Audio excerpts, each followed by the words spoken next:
Hello students, in the continuation of lesson 2, Growth of Nationalism and the Foundation of Indian National Congress.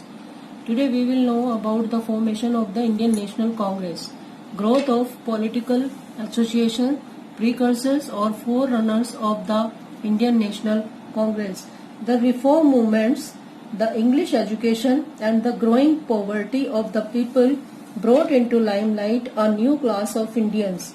These educated Indians became the political leaders of the national movement in India. The period between 1866 and 1885 saw the coming up of a number of political associations. They are regarded as the precursors of what to come, the Congress. Growth of political associations. The first political association to be started in India was Landholders Society in Kolkata in 1838. Many public associations were started in different parts of India like Bengal, British India Society, British Indian Association, East India Association, London Indian Society and Indian Association. These associations served as a base for the formation of the Congress, an all-India political organization.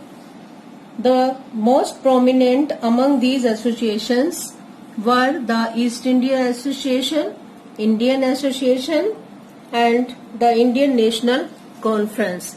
Others were, these are the Pune Sarvajanik Sabha 1870. This was under the leadership of Justice Ranade. Now we will discuss about these prominent association. First is East India Association. The East India Association was founded in London in 1866 by Dadabhai Naoroji. The association provided information on all Indian subjects to British citizens and members of parliament.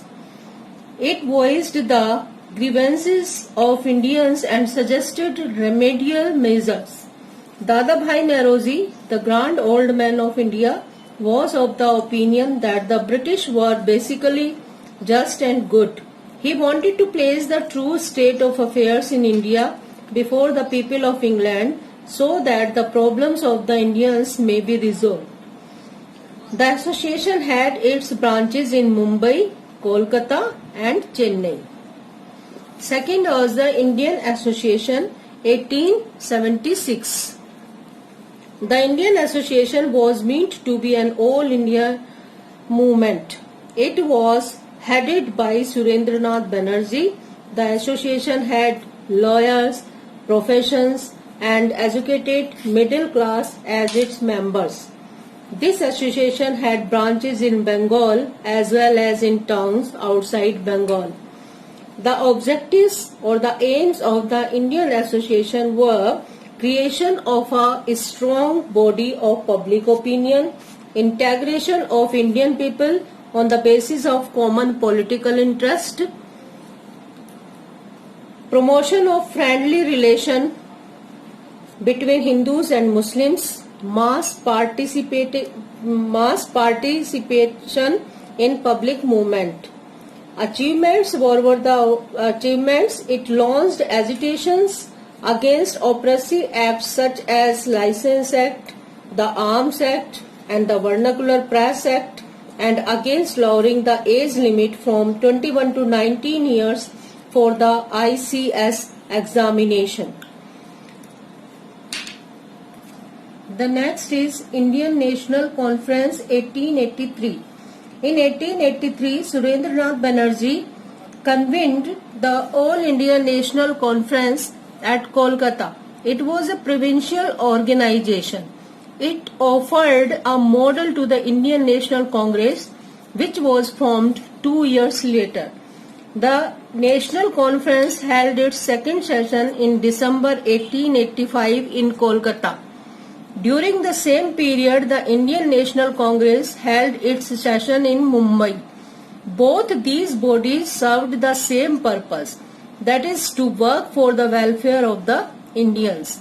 So the National Conference merged with the Indian National Congress in December 1886. Now the formation of the Indian National Congress. The Indian leaders like Surendranath Banerjee, Dadabhai Naoroji, Firoz Shah Mehta, Badruddin Tyabji and Justice Ranade, they were moving towards the formation of an all India political body. Luckily for them, help in this direction came from a strange source, i.e. from A.O. Hume, a retired British member of the Indian Civil Service. He wanted to set up an organization that would draw the government's attention to the administrative drawbacks and suggest means to rectify them. Hume wrote an open letter to the graduates of the Calcutta University asking them to dedicate themselves to the service of the people by forming a union to organize a well-defined course of action. In 1884, A.O. Hume, in consultation with the Indian leaders, laid the foundation of Indian National Union. The conference of the representatives of different parts of India was convened by the Union at Pune on December 25, 1885. Plague broke out in Pune at that point of time. So the meeting of the Union was held at Gokul Das Tejpal Sanskrit College, Mumbai from December 28 to 31st, 1885 under the presidentship of W.C. Banerjee. It was attended by 72 delegates.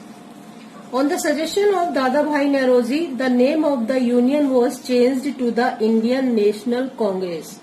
Thus, the foundation of the Indian National Congress was laid on December 28, 1885.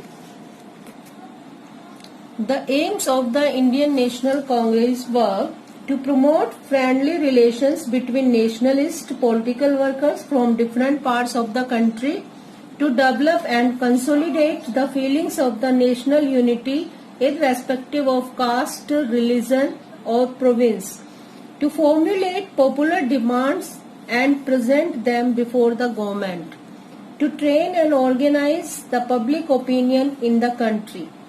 The Congress held its session every year in December to chalk out programs to achieve its aims. Now the session of the Congress. The first session of the Congress under the presidentship of W.C. Banerjee was attended by 72 delegates from all parts of India, including such important persons such as Dadabhai Naoroji, K.T. Telang, Firoz Shah Mehta, Badruddin Tyabji, G. Subramaniam Iyer, etc. The second session of 1886 was held at Kolkata under the presidentship of Dadabhai Naoroji. Some of the delegates were received by Lord Dufferin as distinguished visitors to the capital. Thereafter, the National Congress met every year in December in different parts of the country, and number of its delegates soon increased to thousands. The Surat session, it was the 23rd session of the Congress, was held in 1907 under the presidentship of Rash Bihari Ghosh. There was a dispute between the early nationalists and assertive nationalists of the Congress regarding the methods of agitation in Bengal after its partition. There was a split in the Congress. The assertive group was excluded from the Congress nearly for a decade, and it was only in 1916 that the two wings of the Congress were united at the Lucknow session.